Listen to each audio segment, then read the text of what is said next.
हुआ था, जिसे रामलीला मिले, जिसे बेफिक्रे मिली, वो है रणवीर सिंह। रणवीर सिंह का मैं बहुत बड़ा फ़ैन हूँ। रणवीर, आप मुझसे उम्र में छोटे हैं, इसलिए मैं आपसे ये बात कहने की हिम्मत कर पा रहा हूँ कि आप भाई इतना एंटरटेन करते हो।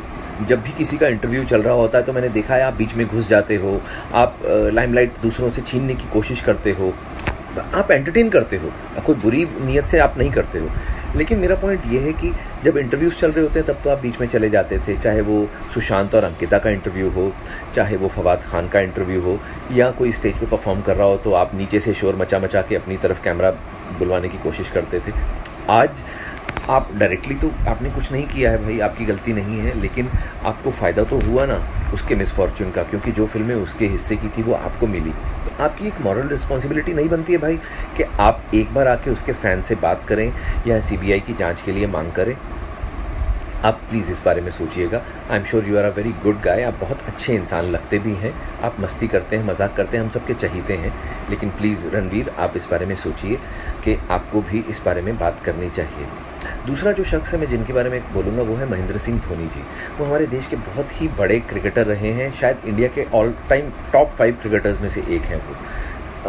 देखिए धोनी साहब, आपका मैं भी बड़ा फ़ैन हूँ। आपके पहली इनिंग्स जब आप 0 पे आउट हुए से तब से लेकर आपकी आखिरी इनिंग्स जब आप न्यूजीलैंड के अगेंस्ट रन आउट हो गए, तब तक मैं आपका फ़ैन रहा हूँ। आप समझ सकते हैं मैं क्रिकेट का बहुत बड़ा वाला फ़ैन हूँ।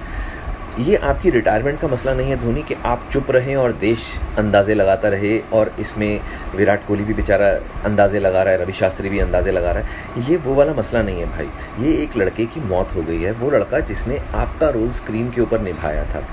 तो आपने एज प्रोड्यूसर अरबों रुपया कमाया है उस फिल्म से। ऐसे मेरे को बताया गया है कि आप ही उस फिल्म के प्रोड्यूसर्स में से एक थे, या आपको उस फिल्म से बहुत फ़ायदा हुआ। तो महेंद्र सिंह धोनी जी, आपका भी ये फ़र्ज़ बनता है कि आप आगे आएँ, अपनी चुप्पी तोड़ें और प्लीज़ कुछ इस बारे में बोलें, बिकॉज़ बहुत ज़रूरी है।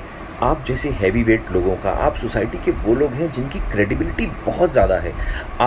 आपने कभी भाई भतीजावाद नहीं किया, आपने कभी जातिवाद नहीं किया, आपने कभी क्षेत्रवाद नहीं किया। आपकी वजह से ही इंडियन टीम आज इतनी स्ट्रांग है। आप और सौरव गांगुली जैसे जो 2 लोग आए, क्योंकि आप लोगों ने पैरोकियल जिसे वर्ड कहते हैं ना, वो चीज़ पैरोकियलिज्म को हटा दिया आप लोगों ने पूरी तरह से। आप लोगों ने मेरिट पे लोगों को हमेशा जगह दी है, तो आप लोगों की क्रेडिबिलिटी बहुत ज़्यादा है। अगर आप बोलेंगे सर तो ज़रूर फ़र्क पड़ेगा। प्लीज़ मेरी इस बात को ध्यान से गौर कीजिएगा, क्योंकि जो चीज़ ज़रूरी है वो है उस लड़के को इंसाफ दिलाना। क्योंकि अभी क्या हो गया, श्री अमिताभ बच्चन जी और उनके सुपुत्र को कोरोना वायरस की पुष्टि हो गई है। अभी सारा का सारा ध्यान, विच इज़ वेरी अनफॉर्चुनेट भाई, हमें बड़ा अफसोस है। अमिताभ साहब तो मेरे फादर के जैसे हैं, मेरे अपने पिता नहीं है, मैं उन्हीं को ही अपना पिता मानता हूँ। अब आप सोचिए कि मैं उन लोगों को कितना प्यार करता होऊंगा जिन्हें अपने फादर की जगह दे रहा हूँ। अब उन्हें कुछ हो गया है तो मुझे भी उतना ही अफसोस होगा जितना उनके घर वालों को होगा। लेकिन उस सब के बीच में ये केस, हमारा वाला केस, सुशांत का दब नहीं जाना चाहिए भाई, इसे ज़िंदा रखिए प्लीज़। तो मैं सरकार से ये बोलता हूँ कि भाई अगर आपको लगता है कि सीबीआई बहुत बिजी है, बहुत इंपॉर्टेंट वो एक संस्था है, जो कि है भी बहुत बड़ी संस्था है, सीबीआई है, पुलिस है, ये लोग बहुत ओवरवर्कड हैं। हमारा देश 137 करोड़ से ज़्यादा लोग रहते हैं, तो उनके पास में रिसोर्सेज कम है, पैसे कम है, कुछ भी कम है। तो मैं ये बोलता हूँ कि आप हमें बोल दीजिए, सुशांत के फैंस के बिहाफ पे मैं आपसे प्रॉमिस करता हूँ, हम लोग पैसा इकट्ठा करके आपको दे देंगे। आप बोलिए 1 करोड़, 2 करोड़, 5 करोड़, जो भी आपको चाहिए, हम लोग आपको वो पैसा दे देंगे सर। आप इसे एक पेड इन्वेस्टिगेशन समझ के कर लीजिए, हमारे लिए इतना तो कर सकते हैं आप लोग। हम तो हक से बोलते हैं, पैसा दे देंगे आपको, फिर क्या आपके पास में एक्सक्यूज़ रह जाएगा इसे ना करने का। तो मैं श्री नरेंद्र मोदी जी से, जो कि मतलब मैं उन्हें युग पुरुष मानता हूँ सर, आप तो मतलब आपके सामने मैं कुछ बोलने की भी औकात नहीं रखता। आप पर्वत हैं और मैं एक छोटा सा कंकड़ भी नहीं हूँ। तो प्लीज़ सर आप कुछ कीजिए। अमित शाह जी, आप लोग कुछ कीजिए।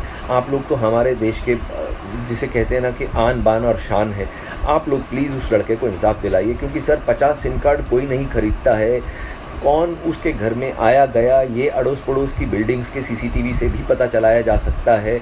आप देखिए कि पिछले 6 महीने में कितनी बार वो सीसीटीवी ख़राब हुआ था, उसी दिन क्यों काम नहीं कर रहा था। बड़े सारे सवाल हैं सर जिनके जवाब नहीं मिल रहे हैं। पुलिस को आके एक एटलीस्ट प्रेस कॉन्फ्रेंस कर देनी चाहिए जिसमें इन सब सवालों का जवाब देना चाहिए उन्हें। और मैं वापस एक बार फैन से कहूँगा, please no bad words. Sushant की क्रेडिबिलिटी का सवाल है दोस्तों, हमें ध्यान रखना इस बात का।